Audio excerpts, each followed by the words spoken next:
John A. Maddie, a CPA, is a magna cum laude graduate of the University of Hartford with a Bachelor of Science degree in business, majoring in accounting. While at the university, he was a member of the University of Hartford Accounting Society and the university's men's basketball and baseball teams. He also attended the Dartmouth College Tuck Executive Program. He recently retired as a partner with the international accounting firm of PricewaterhouseCoopers LLP, PwC. Over the course of his 39-year career at PwC, he held several service, line, and industry leadership positions, serving clients in multiple industries, including pharmaceutical and life sciences, technology, utilities, financial services, insurance, real estate, manufacturing, and industrial products, among others. Pretty good list. He served in 6 PwC offices across the country, holding management and leadership positions in business development, community relations, professional recruiting, and training and education. He was also the firm's campus recruiting partner for several colleges and universities nationally, responsible for the firm's hiring of entry-level position professionals. He most recently served as a partner in charge of the firm's U.S. Education and Academic Medical Center, practice managing a $500 million business line, overseeing over 500 professionals nationally. He has authored or co-authored many books and publications over the years on nonprofit industry board governance, financial reporting, and business strategies. He also provided testimony to selected members of the U.S. Senate Finance Committee regarding priorities and challenges facing U.S. educational institutions. He currently provides advisory services to the boards and senior leadership of several educational institutions nationally, and is a board member and a volunteer with several nonprofit and other community organizations. In addition, he serves or has served as an adjunct business faculty member and a business career mentor coach to many college and university students, including our Barney School of Business here at the University of Hartford and in other business professionals. So thank you, John. Welcome. After reading the bio, everyone can see why we invited you here to run this session. I think you're going to have a lot of great tips. With that, John, the floor is yours.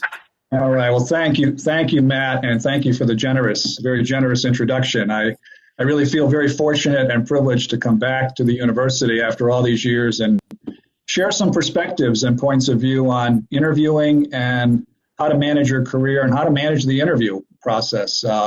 I will say, as I thought about this, if I knew some of the things that I know now as a University of Hartford undergraduate, I would have been a lot less stressed going through the job interview process, and I probably would have been a little bit more off the mark faster in my career. So I'm hoping to share with you tonight some of the things I've learned along the way in the course of the next 35 or 40 minutes. As Matt said, I spent a lot of time at PwC recruiting talent, college graduates, and I think I totaled up one day, I probably visited over the course of my career close to 100 campuses recruiting college graduates into PwC. I also, in running certain business lines, had a chance to hire individuals who had been out in the business world 5, 10, 15, and 20 years. And for the last 15 years of my career, I would be one of the partners at PwC who would sign up every summer to take on 2 interns. And these are business students who had just completed their sophomore year. So they were fairly young in their careers, and they would shadow me. They would follow me around for 2 months, coming to every meeting with every senior level officer and every client I had. And I would get a chance to observe them and they me. So needless to say, I've seen the good, the bad, and the ugly of interviewing and what makes a good interview and what makes a good entry level candidate. I have 3 things I want to share with you this evening. The first is a little bit of background on the competitive environment for graduates coming out of college today. The second really is probably the most important, is and we've all been there, why you didn't get asked back for a second round of interviews. You may have gotten the first interview, but why you didn't get the job or why you didn't get asked back. And this is my perspective of what maybe the employer will never tell you, but I'm going to tell you tonight what the likely reasons might be. And last but not least, I want to share with you kind of my 5-step roadmap to how to better manage the interview to your advantage. So with that, and toward the end, if there are a couple of lessons learned here, Matt has asked me to speak to maybe some lessons I learned along the way that might be helpful for you all to know. And believe me, I've learned some things the hard way in terms of how to make the interview work and what doesn't work in the interview. But let me give you a sense of the competitive landscape. And I won't spend a lot of time on this. There was an article 2 weeks ago in the Wall Street Journal, which is a business newspaper that very national business newspaper that's been around for a while. And the title of the article caught my eye. It was "The Crisis of the Unemployed College Graduate." And I looked at it and I said, oh no, here we go again, another negative article about the job market for students graduating college in 2021. But there were a couple of points in there that were, I would call kind of little silver bullets that I wanted to leave with you in terms of some takeaways. One of the points were made in the article was that obviously hiring is down in this COVID pandemic environment, right? Employers are not hiring as much. But the article also said that college graduates are finding jobs. They are getting jobs.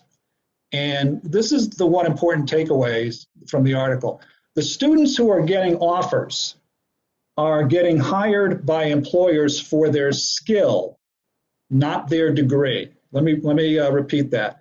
Students who are getting offers are getting hired for skill, not degree. Meaning that if you're a 3.5 nursing student or a 3.6 engineering student, that's your technical skill. That got you the interview. But to get the job, you need to demonstrate more than the degree. And those students that are demonstrating, and it pointed out two skills. Communication is a hot skill that employers are looking for, written and oral communication, and problem solving. Can you solve a problem without having a textbook in front of you? So that was an important takeaway. That's something that I've always seen over the years. That's what separates students or individuals from getting an offer versus those that aren't. You really need to decide what your skill is. There are 8 skills every employer is looking for from a candidate. If you are a college student, if you're fortunate enough to have 1 or 2, you're very lucky. That's all you need. But they need to be skills that make you distinctive and differentiate you from anybody else who's interviewing for that position. So the takeaways were 3. Finding a job is a job. It takes hard work in this environment. Number 2, degrees help you get the interview. Skills will get you the job. And number 3, the article did say that 78% of college graduates never set foot in their career and professional development office. 78%, that's staggering.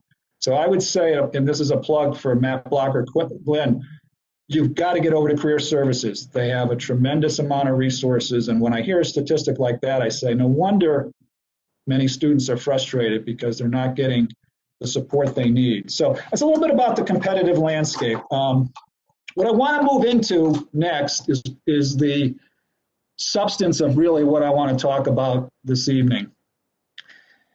And we've all been there. You go through an interview, you think you hit it out of the park. It's a half-hour interview. Your friends ask you after the interview how you think you did, and you say, oh, I think I'm going to get an offer. It went really well. And lo and behold, you don't get a call back for a second round, or you may get a call back and the organization says, we've moved in another direction, all right? So what I want to share with you, and some of this may be a little bit of a reality check, is I want to share with you, in my view, what 90% of the reasons were you didn't get asked back. This is going to be a little bit of a reality check. And there are three areas that I want to focus on as to why you didn't get asked back. Again, now remember you have gotten the interview. It's a 30-minute interview. You think you hit it out of the park, but you didn't get asked back. Why? Well, I'm going to tell you why.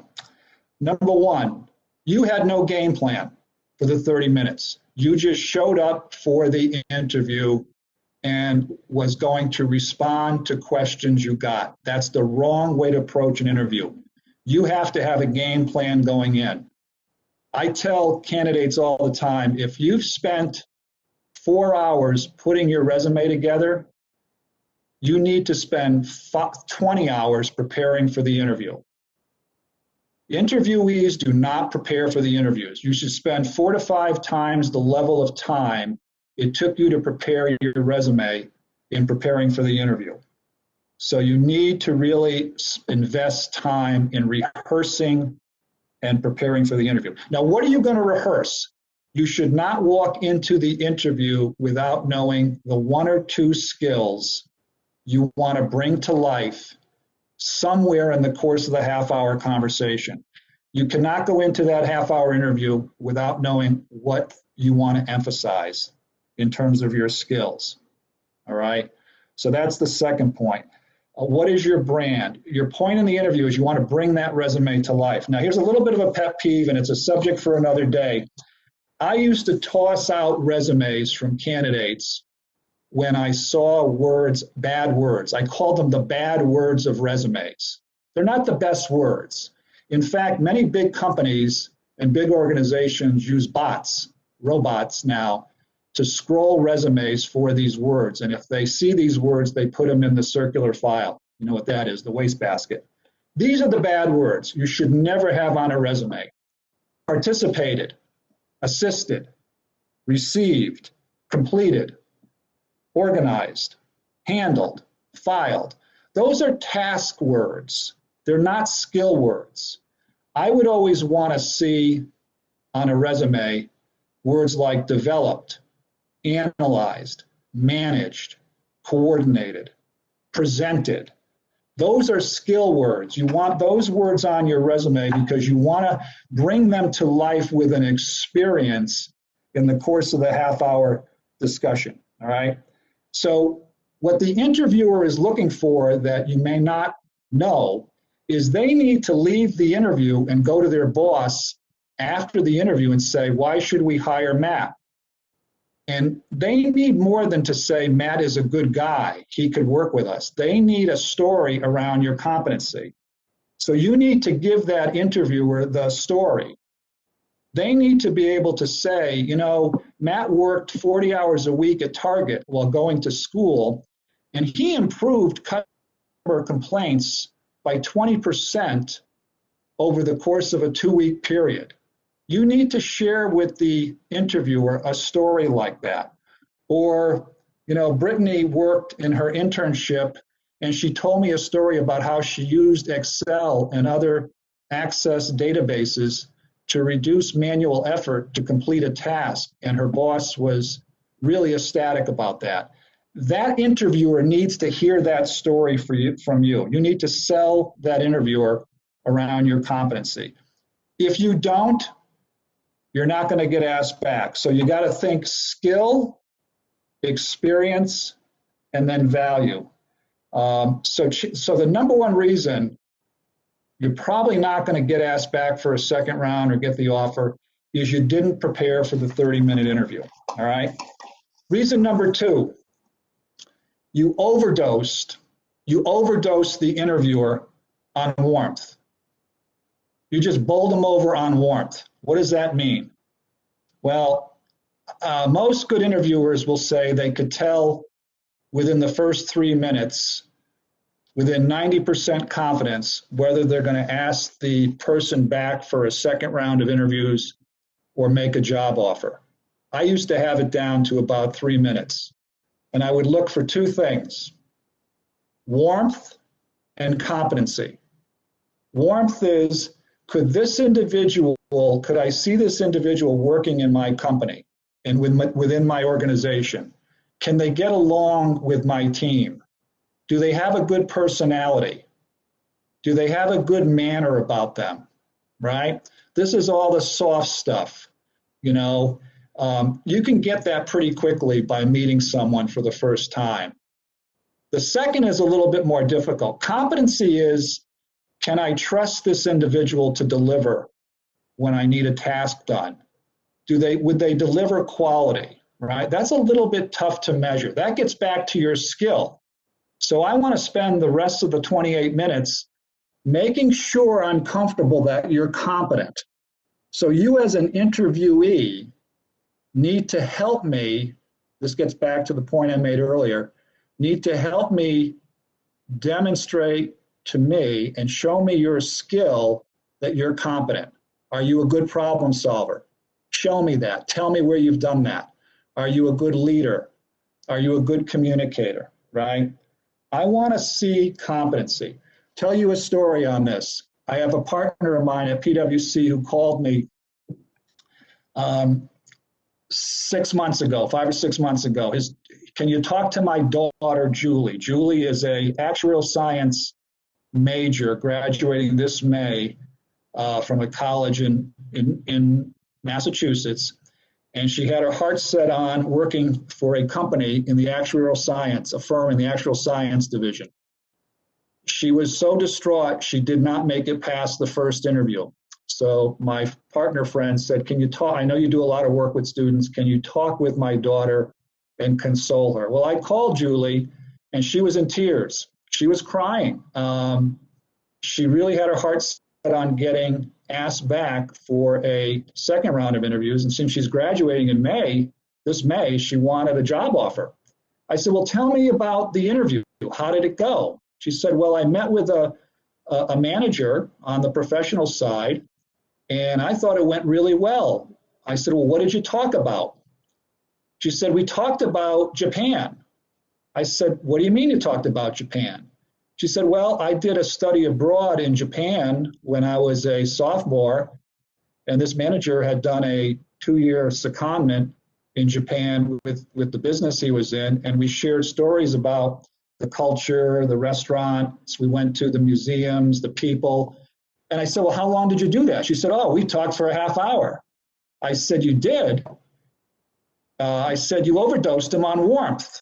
She said, what do you mean? I said, well, he probably has a pretty good sense that you could be a good fit, but he has no sense at all whether you're competent other than your piece of paper called a resume. I said, you just bowled him over on warmth. You didn't leave enough time to manage the interview around your competency. So she said, I see what you mean. I need to do that. I said, you definitely need to do that. He's walking out of that interview, and when his boss asked him, what did he think of you? He said, well, great person, but I'm not sure she's competent. Her resume has some good things, but she didn't share any of them. So her response to me was, well, he had my resume. I said, boy, that's taking a big risk.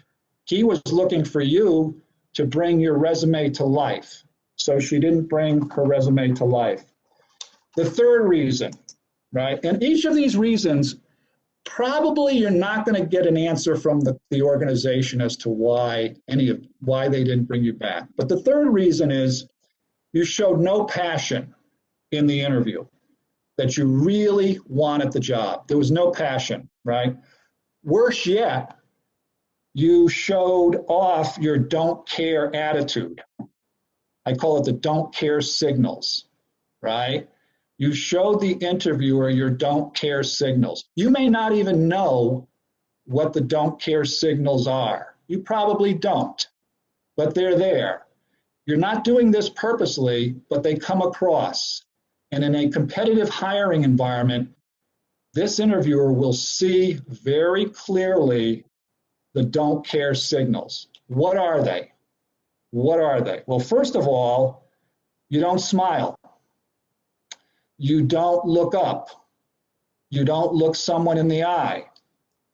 And last but not least, You don't have a inside professional voice. Your voice is too soft. You talk like you're talking to your friends on Friday or Saturday night.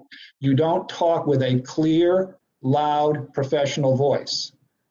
I met with a student a year ago to help at a university in New York to help the Career Services Office prepare students for campus visits from companies that were coming to interview students on campus. This was Tony. He was a finance major, 3.9. The Career Services Director said, can you talk to him? He's not getting past the first round of any interviews and he's very frustrated. I said, sure. I went in, he came in to see me. I asked him one question. Why did you select finance as a major? He went on for 15 minutes telling me why he did. I didn't understand anything he said. He rambled. He was a rambler.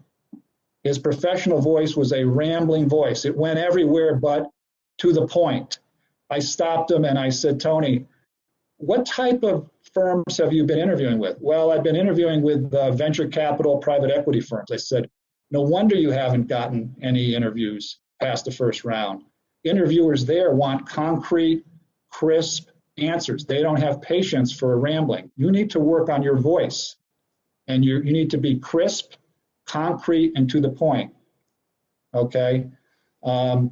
So he took that advice, did a lot of training, worked with a lot of his resources and career services, and he's starting an internship this summer, starting virtually at JP Morgan in New York City. So he just changed his voice and his cadence. All right. Third thing, you haven't done homework on the company. You need to research the organization, the business you're interviewing with. At PricewaterhouseCoopers, if I really wanted to test a candidate, I would ask them, do you know what our values are? Do you know what we stand for? You need to do research on the strategy of the business and what they stand for, so that if you get a question, you could demonstrate what? Interest, right? You're showing the interviewer interest, all right? You walk into the interview, some of you may debate me on this, you walk into the interview without a pad. You need a pad. Why? A pad shows interest. Someone will say, well, if I don't have anything on it. Well, I always tell candidates, write down before you walk into the interview the 2 questions that you might ask if the interviewer says, do you have any questions for me? That way the interviewer could at least see you've made some notes. Just put those on the pad. If you don't write anything in the interview, that's okay. You don't want to. The pad shows what? Interest. A lack of a pad shows unpreparedness and no interest, right? Fourthly, if you get a question in the interview, do you have any questions for me? You better have a question for the interview. You cannot say, no, I don't have any questions. And so you have 2 prepared questions walking in the interview that you could ask, right? I want to spend a minute on virtual interviews. We'll talk a little bit about that in a moment again, but if you have a virtual interviews are the standard these days, right? Some of us were doing virtual interviews 2 years before COVID. I will tell you, if you've got a virtual interview, you need to test the technology, you need to wear something that is something other than your pajamas or really casual clothes. You need to be somewhere other than your bedroom. You need to be in a good setting with a good background. I have ended virtual interviews halfway through the interview because the student didn't think enough to have the right background, the right location, test the video, and just as importantly, know where to look, know where the camera is. So, and last but not least, you need to write a thank you note to whoever interviewed you. I used to help clients interview candidates. I had a CFO client who asked me would I sit in on helping him interview candidates for a controller position. This is a Fortune 500 company. I was one of the interviewers. He asked me my opinion I said, geez, I'm comfortable with any of the three. They're more than qualified. He said to me, I'm going to offer the position to Maureen. I said, why are you going to offer it to Maureen? He said, she was the only one who wrote me a thank you note after the interview. She got the job. All other things being equal, little things matter. Again, in his mind, a thank you note won the day for Maureen. All right. So those are three reasons why you might not get an offer. You're probably not going to get an offer, or why you might not be asked for a second round of interviews. And 90% chance, these are all within your control as an interviewee. There's a 90% chance you're never going to hear these reasons from the person you interviewed with, but they are in the back of his or her mind as to why they didn't ask you back or make you an offer. Now, what do you do about it? Well, there are 5 things you can do. And again, with interviews, I always am a big proponent of control what you can control. Don't worry about what you can't control. You can't control whether the organization has decided to cut back people. You can't control that. You need to be able to put your best foot forward in an interview. So what should you do? Number 1, define the 1 or 2 skills that make you different. You cannot walk into the interview without knowing, why are you different? Are you a good problem solver? Are you a good communicator? Are you a good leader? Are you a good team player? There are 8 skills, 7 or 8 skills. You need to figure out which one you want to emphasize, and just as importantly, where you've evidenced that skill in your part-time job, your student organization, your internship, right? Where is the evidence? Because I don't want to hire you on potential of skills. I want to hire you on, you have a problem-solving skill, and you've told me where you put that into action to add value. Number 2, you don't want to overdose the interviewer on warmth. Just be careful of that. Number three, you might get a question, why do you want this job? Don't get lulled into the me trap. The me trap is a trap that says, I want this job because I think I would be good at it, because I think this would be good for me. I really don't care. I really don't care why the job would be good for you. What do I care about? I care about what's going to be good for me.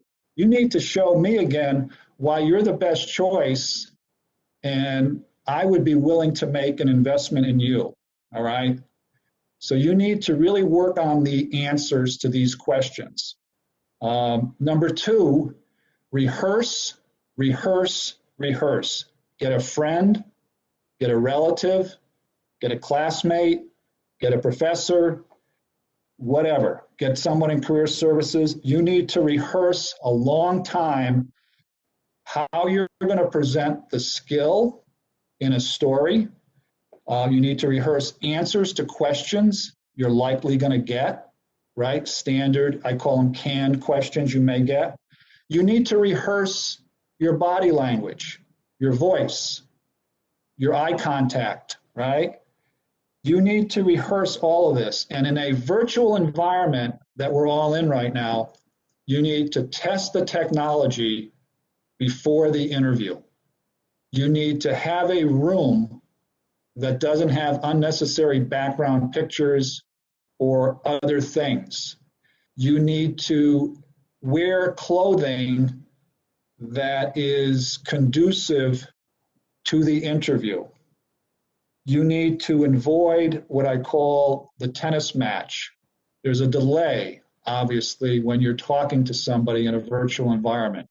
So you need to rehearse a virtual interview more so than you would even rehearse a face-to-face, in-person interview. Again, there are little things that employers are looking for to differentiate you from someone else. It's not fair, but it's the real world.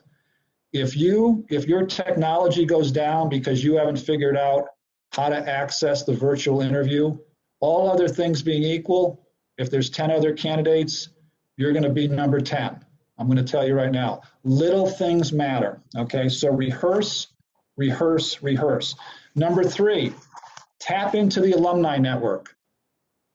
It's amazing to me. The University of Hartford has a fantastic alumni network, either through LinkedIn or career and professional development.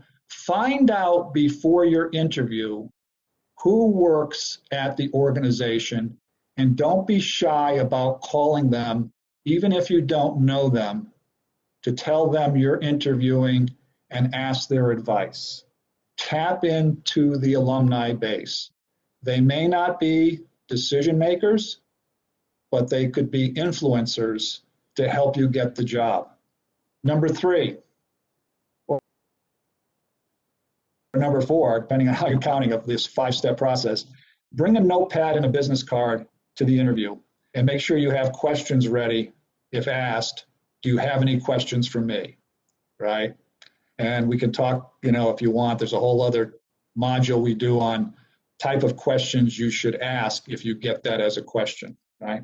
And last but not least, follow up with a thank you email or a thank you note. It will go a long way, believe it or not. My story about the CFO, who would have thought that in his mind, all other things being equal, the thank you note separated 3 quality candidates from for the position, right?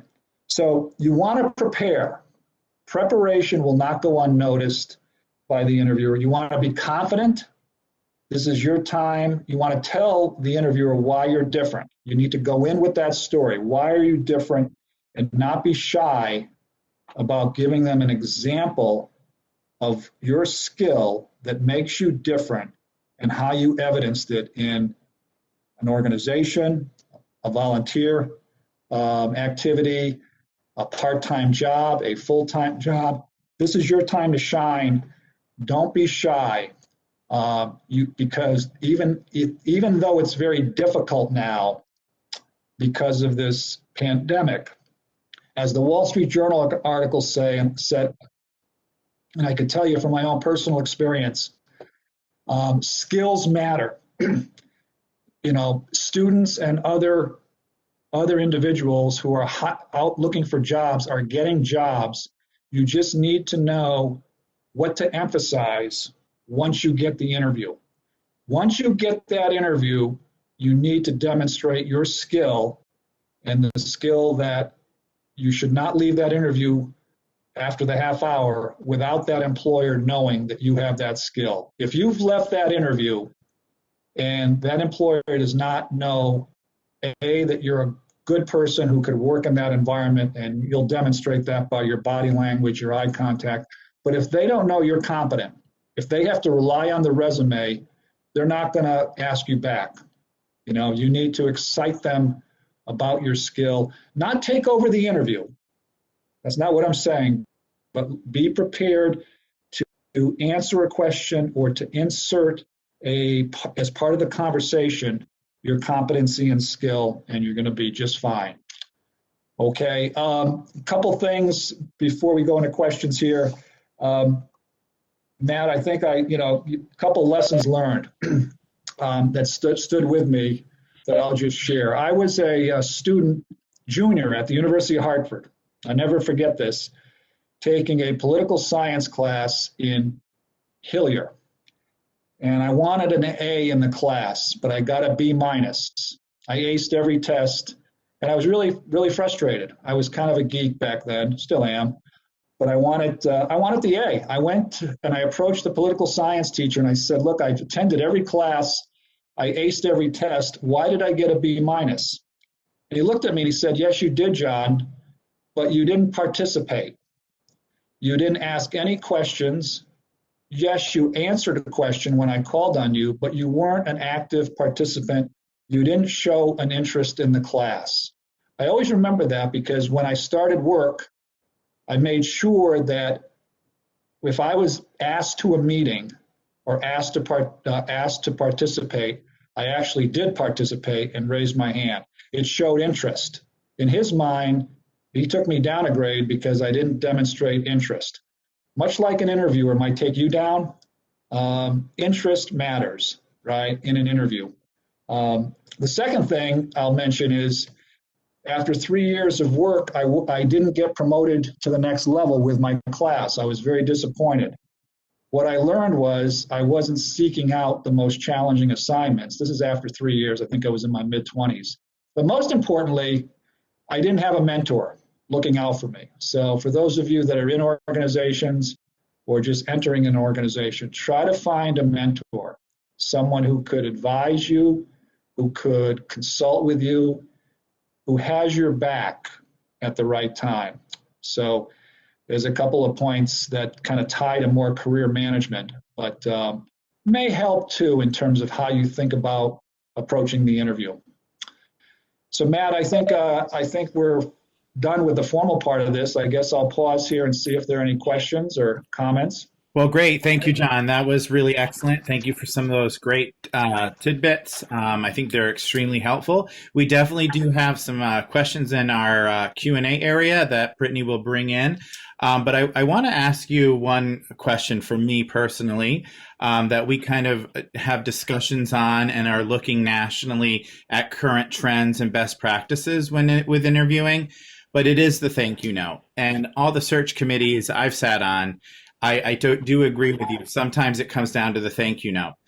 But being that we're now in a virtual world and snail mail gets really, really slow, and this job search is not slowing down. Right. What is your opinion on giving at least an email thank you note to the people that you interviewed? Because sometimes snail mail, the thank you note could get after that someone already was offered the job. Yeah, I'm kind of with you. When I said thank you note, I'm thinking email. I've already moved there. You know, there are some who would say a handwritten note still is best, but at a minimum, I don't think you have to do that. I think that's icing on the cake. At a minimum, the afternoon of the half-hour interview, send an email. Send a brief email. Email's fine. Email matters, especially in this environment. Right. And if you want to follow up with a handwritten thank you note, that's your call. But certainly an email is sufficient. And if you turn it around the same day, that's the best answer. Excellent. Thank you very much, Don. I appreciate that. Brittany, do you want to bring us through some questions? Yeah, I'd love to. So clearly I didn't follow John's instructions to test my technology equipment. So I'm going to keep my camera off because my internet connection is very unstable. But we do have some really great questions coming in here through the Q&A. So Kimberly, do you have recommendations on really great questions to ask the interviewer? Yeah, that's a great question. I always found, and there's probably a 90% chance toward the end of the half hour, the interviewer is going to say, do you have any questions for me, right?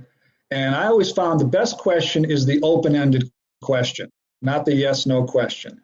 And an easy question might be if, one easy question would be, geez, you seem to have had a lot of success in your career, if you're meeting with someone from the professional side.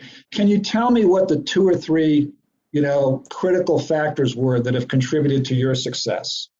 And you'll find they'll go on for 10 minutes, right? If you're meeting with someone from HR, you might say, look, I really want to make sure that I get off to the right start. And when I hopefully do get hired, what advice would you give me?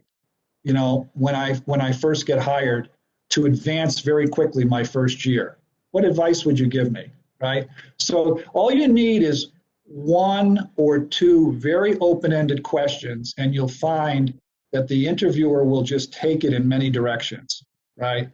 Try to not get into at that half-hour interview yes/no type of questions or questions that relate to, salary. Obviously, you don't want to do that, but have it be very open-ended around career management, right, is what I would say. Those are the best questions. I loved getting those questions. that showed me someone was really interested about moving very fast once I hired them to think about a question like that. Awesome, thank you. And Sarah is asking, what skills do you think are the most important to emphasize during an interview? Oh boy. Well, I'll tell you this Wall Street Journal article, these skills have been out there for 40 or 50 years, right? They haven't changed much. The prioritization of what employers are looking for may change, and the industry you're in may change the prioritization. I always looked for problem solving. I would see a lot of 3.5s, 3.6, 3.8s, 3.9s. I was seeing some highly technical, high quality students who did really good grade point average wise. And what I would be looking for though is, can they solve a problem without a textbook? Have they experience in their job, part-time job, volunteer efforts, where they've actually added value without having a textbook in front of them? So I think problem solving is important. I will tell you, and that's what the Wall Street Journal article emphasized, communication is important. The ability to write well and the ability to talk. So if you've done any training, if you've done any presenting as a undergraduate or a MBA candidate coming out of school, that is a real plus. And I'll tell you a third skill is being a team player. Have you led a team, particularly in this world we're in, that is a multicultural, diverse team with people with different genders, backgrounds, cultures, religions? Have you experienced being part of a team or being even leading a team in a global, multicultural, highly diverse world? That's a highly prized skill. So if you've done that, don't be shy about talking about it. So Brittany, those would be three top ones for me. Yeah, those are great. I will tell you one, and it's going to sound negative, and I don't mean to be. I hate the hard worker answer. I'm a hard worker. Well, everybody's a hard worker. Anybody who comes and's gotten in the door to see me is a 3.5 and above, and I know you have to work hard. So hard work is good, but I'm looking for something more than hard work. So I don't mean to minimize hard work. I think it's a complementary skill, but I think you need one or two other skills beyond just saying you're a hard worker. And again, that's not to minimize it, but when you're out there in the real world, everybody competing for that job probably would say they're a hard worker. Awesome. That is very helpful. Actually, sometimes it's good to know the things to steer away from as well. Yeah, I mean, I think it's to build on, as you say. I think build on it but not stop with it. You know, it won't carry you across the goal line. You know, hard working is a presumption. You build on it. It's not the end game, especially if you've gotten that face-to-face or that virtual interview. Absolutely. And Madeline asks in the Q&A, do you have any advice for individuals interviewing in the area of education? Yes. I think in the area of education, it comes back to what I would be looking for there. It comes back to skills, right? So the way to think about this is think about some of your peers and people you know in the education world. What are the standard skills that they have, right? They're probably good communicators. They're probably good with people, right? I would again stay away from those. I would think about emphasizing something beyond that, right? Maybe you're a leader. Where have you led something? We find that, in the education field, leaders sometimes don't step forward. If they do, there are not as many of them. So leadership is a undermined skill in education. So I would say focus on leadership is a great skill. We haven't talked a lot about it, but focus on technology. If you're I don't know if Madeline, if you're an undergraduate or if you have technology skills right now and you're in the education field, you should talk about them till till the top of your head blows off. I mean, you know, technology skills for an educator, whether you're grade school, high school, college, are really important. It's not just because we're in a pandemic, but it's going to be increasingly important. So I would emphasize technology skills. I would really hone your digital savvy. Are you digitally fit as an educator, right? And focus on getting yourself up the learning curve there and really emphasizing them in any interview. I think you're going to find that they're a very prized skill by employers in education right now, technology skills and digital skills. Great, that's awesome. It looks like that's all the questions we've had dropped in the chat so far. So I just want to offer for anyone else, if you do have any other questions, feel free to drop them in the Q&A section now, and we'll get to them before we end.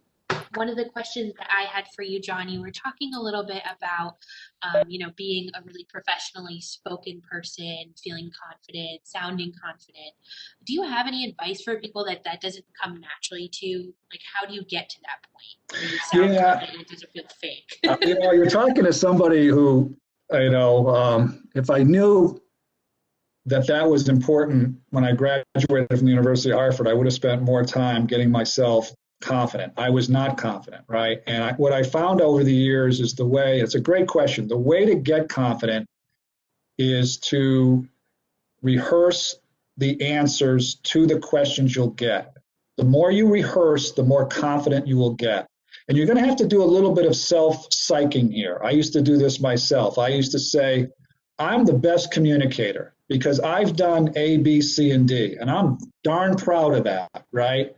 So before I went into any presentation or any interview, I would psych myself up with evidence. I would give myself a pep talk, and I can't tell you how many times I practiced in front of a mirror, right? So the more you talk about why you're distinctive, what your strengths are, don't be shy about that, and you do it in a very loud voice, the more confident you will get, the more natural it will sound. And so it's practice, practice, practice. And this guy, the story about Tony I was telling you, he was not very confident. And what he found out was he was nervous, which is why he had ramble mouth. He was nervous, right? And when he slowed himself down and became confident in his skills and practiced it for several months, he was a different person when I saw him after 6 months. He looked more confident. He looked me in the eye. His answers were concrete. They were crisp. He smiled. It looked like he had a different face, right? So it's amazing if you, Brittany, as you say, if you focus on being confident and then why you're confident, because you have a skill no one has, and then practice it, you will automatically appear confident. It's amazing the transformation that'll take place. But it takes practice, rehearsal, and self-psyche, really, in many ways. Awesome. And Matt, I think you're still muted. Of course I was. Thank you. And unless you have another one, I definitely want to be respectful of John's time and everyone's time. I'll give a few minutes as I wrap up, but if anyone throws a question in, we'll try to get to it. John, I thank you so much. That was definitely a great presentation. You targeted definitely what a lot of the information we pass out through our Career and Professional Development Office. So thank you for all those great tidbits. I do want to share out there something and echo some statements that John shared about practice, practice, practice. We definitely share that in order to practice, we want you to be prepared. So please check out our website. You can search us under career at University of Hartford. We have virtual workshops. Once we start, coming out of this remote this remote time, we will still have remote workshops. We are going to have live workshops right in our career studio at the university. So please take the time to look at our website and all of our resources. We also offer mock interviews. You can set one of those up for us, and that ties into what John was saying about practice. We also recommend sometimes even recording yourself on Skype and asking some questions and see how your posture looks and how do you answer your questions. Should you be a little more concise, or do you catch yourself rambling? So there's all these little tidbits that we can add on there. I highly recommend our students follow us on our social media, especially on LinkedIn. You can see all the programs that we offer and all the connections that we have. Our handle is at UHeart Career. We definitely want our folks to follow us on LinkedIn, but we have ourselves on all of the platforms that you can find us on. So please, we have resources there for you. We want you to take them. But it's more of what John presented today. John will be joining a list of recorded webinars that will be on our website as well. So if folks are working on their resume at 10 o'clock at night, and I'm definitely not in the office, or some of our professional team are home with our families, you can still find the resources that you need in real time on our website. We do have another question, Brittany, if you want to ask that to John before we wrap up. Sure. So Emma just dropped in the Q&A. What are some common interview questions that we should expect in practice? Yeah, I think that the more common ones that seem to be out there in the human resource world or the interview world is tell me a situation where you've had to deal with a colleague who was blocking you from completing your task, right? So describe a situation where you were impeded from completing something because a member of your team did not want to participate. Or you may get a question, geez, I see you've had a couple of part-time jobs. Have you ever dealt with a difficult boss? And how did you manage that situation, right? So these are putting you in a situation where you've dealt with a difficult colleague, a difficult boss, or maybe you were in charge of a team where the members of the team were not always coordinating or communicating. How did you manage that? Those are three that seem to be standard in a lot of interviews. There's another question, if you get it, feel very fortunate. You should thank your lucky stars. Tell me your strengths. I never used to ask that question. It's too easy because that feeds right into what we've been talking about, your skill. That's the opening, right, for you to talk about your skill. But you may get that question and you should say, wow, that's a big fat fastball down the middle. You may get the opposite question. What do people say some of your weaknesses are, right? And again, you got to answer the question, and the experts will tell you, you might want to just say, well, some say I'm kind of shy, but I consider that a strength, right? And then turn it into a positive. So these are the things that Matt and his team could help you with. But those are 4 or 5 kind of canned questions you'll get where the interviewer will try to put you in a situation and ask you how to respond. I will tell you, if your resume is not sharp around your skills and experience, the more likelihood is you're going to get these canned questions. If your resume is sharp around an experience you've had with your skills, the interviewer will go right to that. You want the interviewer to go right to the skill and have you talk about the skill and experience he or she sees on the resume. Because if they don't see that skill, they'll pull out their list of canned questions, which, you don't want. You want to lead the interviewer. This is part of managing the interviewer. You want to lead the interviewer to your strength, right? But again, to answer your question, those are probably 4 or 5 canned questions that seem to be hot in these interviewers is, tell me a situation, right, where you've had to deal with. tough boss, tough colleague, tough subordinate. Thank you all for your time. We appreciate it. John, thank you. Brittany, thank you for being You're a welcome. great co-host. Thank you all. You can find this if you want to see it again, along with other webinars or workshops on our website for career and professional development. Thank you very much. All right. Thank you, Matt. Thank you, Brittany. Thank you. Thanks, Charlotte.